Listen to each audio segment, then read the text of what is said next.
Hi guys, நான் தான் உங்களுக்கு பாண்டிச்சேரி வயசில் பேசுகிறேன். எல்லாருக்கும் வணக்கம்.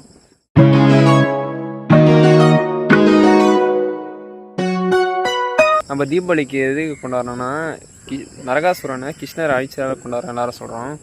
சப்போஸ் எனக்கு தெரிஞ்ச கதையை நான் சும்மா சொல்கிறேன் உங்களுக்கு. நரகாசுரன் ஒரு அசுரம் வந்து தான் உலகத்தையும் கைப்பற்றுன்னு சொல்லிட்டு பிரம்மா நோக்கி கடுந்தவன் இருக்கும்போது அவருடைய தவத்தை கண்ட பிரம்மா வந்து அவருக்கு வரம் இழுக்கிறாரு. என்ன வரனா, அவர் ஃபஸ்ட்டு வரம் என்ன கேட்குறாருன்னா, எனக்கு அமரத்துவம் வரம் வேணும்னு கேட்குறாரு. அமரத்துவம் வரணும்னா சாகா வரம் வேணும்னு கேட்குறாரு. அதுக்கு பிரம்மா வந்து இந்த உலகத்தில் ஒரு மனுஷன் பிறந்தா பிறப்பு இறப்பு ரெண்டுமே இருக்குன்னு சொல்கிறாரு. அதுக்கு அப்புறம் அவர் யோசித்து திருப்பும் அவர் என்ன கேட்குறாருன்னா, எங்கள் அம்மா கையில் தான் நான் சாகணும்னு சொல்லிட்டு நரகாசுரம் கேட்குறாரு. கேட்டனே அவர் இந்த வரத்தை பிரம்மா கொடுத்துட்றாரு.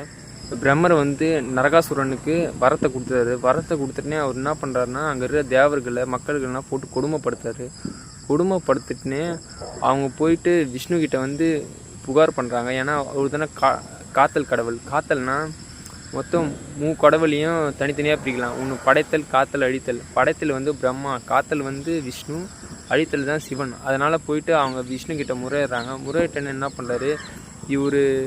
அதனால் விஷ்ணு வந்து கிருஷ்ணாவதாரம் எடுக்கிறாரு. கிருஷ்ணாவதாரம் எடுத்துகிட்டு கிருஷ்ணருக்கும் நரகாசுரனுக்கும் போர் நடக்குது. போர் நடக்கும்போது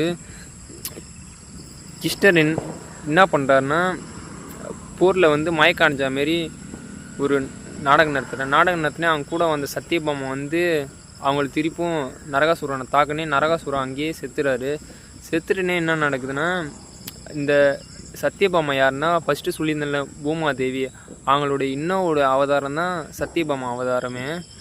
அதனால தான் இவர் செத்துறாரு. அவர் சாகும்போதே இன்னொரு வரம் கேட்குறாரு.